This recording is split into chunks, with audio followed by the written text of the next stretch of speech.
I didn't really know where to go with this story, considering most of my friends are the type that don't believe in ghosts or evil or demons or anything like that. I'm just feeling a little scared and helpless at this point, and I know if I tell my parents they'll totally freak out and demand that I come home, and then I'll be kinda screwed. My university has kind of a high dropout rate.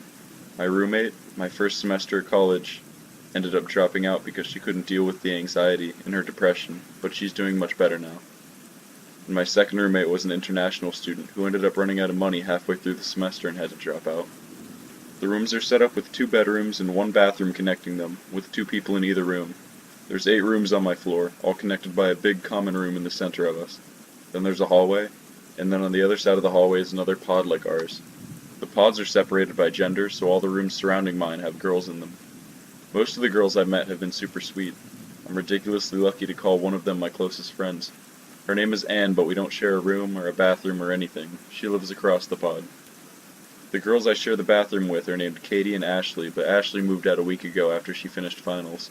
A few of us still have finals to get through, so we're in the dorms still. Katie's still in her room. At least I think she is. I've heard someone using the bathroom and showering and stuff, and I'm just assuming it's her and not a ghost. There's only 4 of us left in our pod. Me, Katie, Anne, and Julie, who I've met a couple times, but never really talked to. Julie's a little weird. I think her major is hospitality, but she's not really all that hospitable. Whenever I see her, she kinda stretches her lips into a long, thin smile. She never stops to talk. One time I stopped on campus when I saw her walking towards me and offered a, "Hey Julie, how's classes?" But she kept walking. Didn't even look at me really, just stretched her lips into one of those long, thin smiles. Anne and I were hanging out in the pod last night, studying for our chemistry final.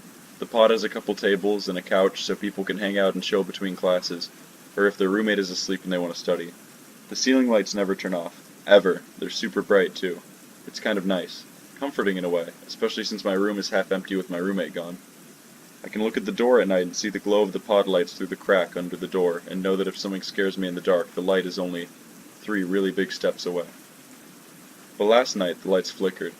Anne and I were balancing an equation together and the lights flickered. Not just one of them either, all of them, at exactly the same time. We glanced at each other. Maintenance is usually on top of their stuff, and things like that don't happen.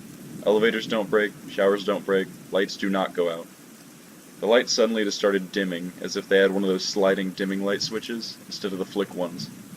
The lights just slowly got dimmer and dimmer. Anne and I didn't even have to say anything to each other. It was so weird and creepy that we just grabbed our stuff and bolted for her door. She was putting her key into the lock when Julie's door opened. The lights were almost off in the pod, but across the room we could see Julie's figure standing in the doorway. All the lights in her room were off. She was just standing there. I could see her face, that thin-lipped smile.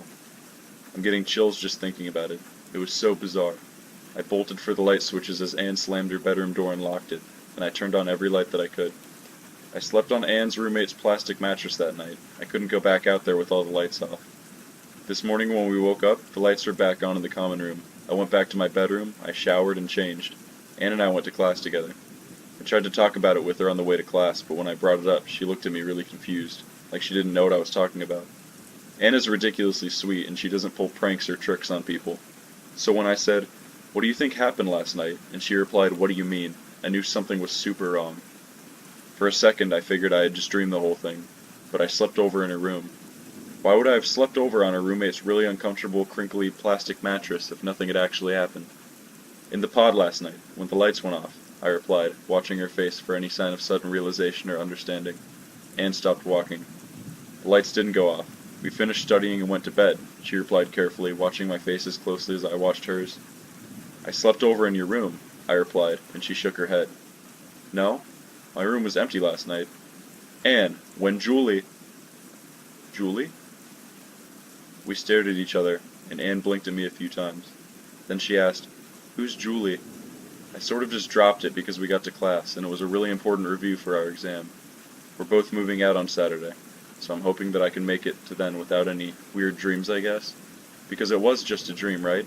If Anne doesn't remember it, but she knows Julie. Julie's real. Julie exists. She was always at our meetings with our RA. She went to on-campus activities sometimes. I saw her walking around, existing.